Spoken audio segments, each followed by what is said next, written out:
the rulers of destiny. There is no chance, no destiny, no fate can circumvent or hinder or control the firm resolve of a determined soul. Gifts count for nothing, will alone is great. All things give way before it soon or late. What obstacle can stay the mighty force of the sea-seeking river in its course, or cause the ascending orb of day to wait? Each well-born soul must win what it deserves. Let the fool prate of luck. The fortunate is he whose earnest purpose never swerves, whose slightest action or inaction serves the one great aim. Ella Wheeler Wilcox. There is always room for a man of force. Emerson. The king is the man who can. Carlyle. A strong, defiant purpose is many-handed, and lays hold of whatever is near that can serve it. It has a magnetic power that draws to itself whatever is kindred. T. Munger. What is willpower looked at in a large way but energy of character? Energy of will, self-originating force, is the soul of every great character. Where it is, there is life. Where it is not, there is faintness, helplessness, and despondency. Let it be your first study to teach the world that you are not wood and straw, that there is some iron in you. Men who have left their mark upon the world have been men of great and prompt decision. The achievements of willpower are almost beyond computation. Scarcely anything seems impossible to the man who can will strongly enough and long enough. One talent with a will behind it will accomplish more than 10 without it, as a thimbleful of powder in a rifle, the bore of whose barrel will give it direction, will do greater execution than a carload burned in the open air.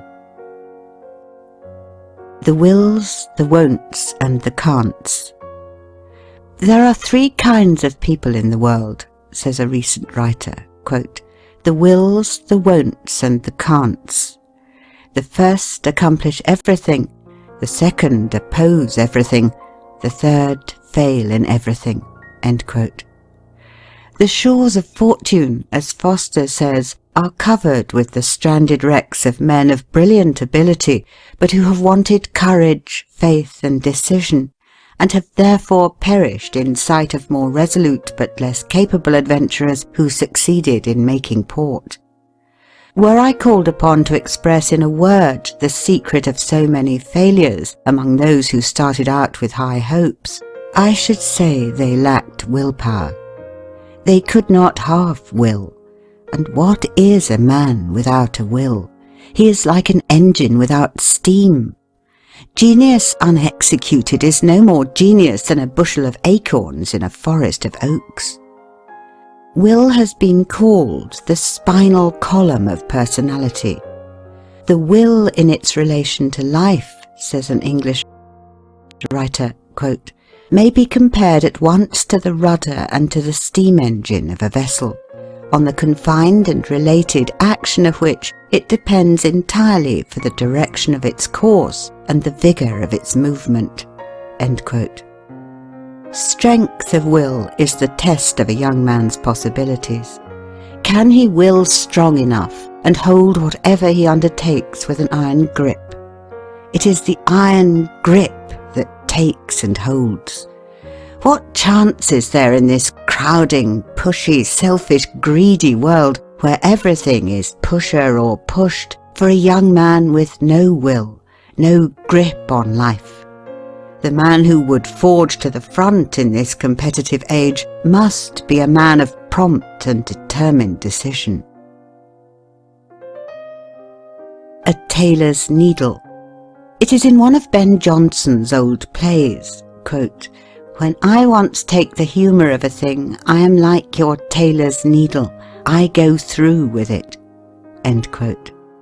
This is not different from Richelieu, who said, quote, When I have once taken a resolution, I go straight to my aim. I overthrow all. I cut down all." End quote. And in business affairs, the Council of Rothschild is to the same effect. Quote, "Do without fail that which you determine to do." End quote. Gladstone's children were taught to accomplish to the end whatever they might begin, no matter how insignificant the undertaking might be. What is worse than rashness? It is irresolution that is worse than rashness. "He that shoots," says Feltham, quote, "may sometimes hit the mark, but he that shoots not at all can never hit it. Irresolution is like an ague. It shakes not this nor that limb, but all the body is at once in a fit." End quote. The man who is forever twisting and turning, backing and filling, hesitating and dawdling, shuffling and parleying, weighing and balancing, splitting hairs over non-essentials, listening to every new motive which presents itself, will never accomplish anything. But the positive man, the decided man, is a power in the world and stands for something. You can measure him and estimate the work that his energy will accomplish.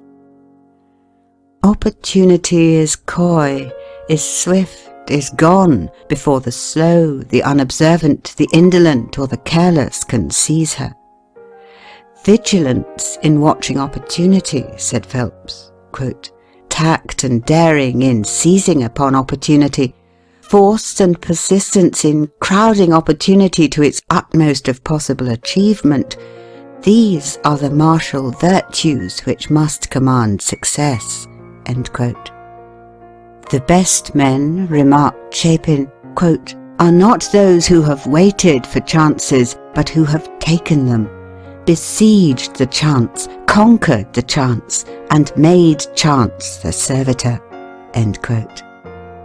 Is it not possible to classify successes and failures by their various degrees of willpower? A man who can resolve vigorously upon a course of action and turns neither to the right nor to the left, though a paradise tempt him, who keeps his eyes upon the goal, whatever distracts him, is sure of success. Not every vessel that sails from Tarshish will bring back the gold of Ophir. But shall it therefore rot in the harbour? No, give it sails to the wind. Conscious power. "Conscious power," says Mellers, quote, "exists within the mind of everyone. Sometimes its existence is unrealized, but it is there. It is there to be developed and brought forth, like the culture of that obstinate but beautiful flower, the orchid. To allow it to remain dormant is to place oneself in obscurity, to trample on one's ambition, to smother one's faculties. To develop it is to individualize all that is best within you and give it to the world. It is by an absolute knowledge of yourself, the proper estimate of your own value." End quote. "There is hardly a reader," says an experienced educator, quote, "who will not be able to recall the early life of at least one young man whose childhood was spent in poverty, and who in boyhood expressed a firm desire to secure a higher education. If, a little later, that desire became a declared resolve, soon the avenues opened to that end. That desire and resolve created an atmosphere which attracted the forces necessary to the attainment of the purpose. Many of these young men will tell us that, as long as they were hoping and striving and longing, mountains of difficulty rose before them, but that when they fashioned their hopes into fixed purposes, aid came unsought to help them on the way." End quote. Do you believe in yourself? The man without self-reliance and an iron will is the plaything of chance, the puppet of his environment, the slave of circumstances. Are not doubts the greatest of enemies? If you would succeed up to the limit of your possibilities, must you not constantly hold to the belief that you are success organized and that you will be successful, no matter what opposes? You are never to allow a shadow of doubt to enter your mind that the Creator intended you to win in life's battle. Regard every suggestion that your life may be a failure, that you are not made like those who succeed, and that success is not for you, as a traitor, and expel it from your mind as you would a thief from your house. There is something sublime in the youth who possesses the spirit of boldness and fearlessness, who has proper confidence in his ability to do and dare. The world takes us at our own valuation. It believes in the man who believes in himself, but it has little use for the timid man, the one who is never certain of himself, who cannot rely on his own judgment, who craves advice from others and is afraid to go ahead on his own account. It is the man with a positive nature, the man who believes that he is equal to the emergency, who believes he can do the thing he attempts, who wins the confidence of his fellow man. He is beloved because he is brave and self-sufficient. Those who have accomplished great things in the world have been, as a rule, bold, aggressive, and self-confident. They dared to step out from the crowd and act in an original way. They were not afraid to be generals. There is little room in this crowding, competing age for the timid, vacillating youth. He who would succeed today must not only be brave, but must also dare to take chances. He who waits for certainty never wins. The law of the soul is eternal endeavor that bears the man onward and upward forever. A man can be too confiding in others, but never too confident in himself. Never admit defeat or poverty. Stoutly assert your divine right to hold your head up and look the world in the face. Step bravely to the front, whatever opposes, and the world will make way for you. No one will insist upon your rights while you yourself doubt that you have any. Believe you were made for the place you fill. Put forth your whole energies. Be awake. Electrify yourself. Go forth to the task. A young man once said to his employer, quote, "Don't give me an easy job. I want to handle heavy boxes, shoulder great loads. I would like to lift a big mountain and throw it into the sea." End quote. And he stretched out two brawny arms while his honest eyes danced and his whole being glowed with conscious strength. The world in its heart admires the stern, determined doer. The world turns aside to let any man pass who knows whither he is going. It is wonderful how even the apparent casualties of life seem to bow to a spirit that will not bow to them, and yield to assist a design after having in vain attempted to frustrate it. The man who succeeds, says Prentice Mulford, quote, "must always in mind or imagination live, move, think, and act as if he gained that success, or he never will gain it." End quote. "We go forth," said Emerson, quote, "austere, dedicated, believing in the iron links of destiny, and will not turn on our heels to save our lives.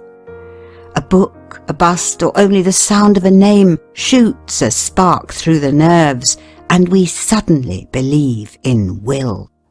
We cannot hear of personal vigour of any kind, great power of performance, without fresh resolution.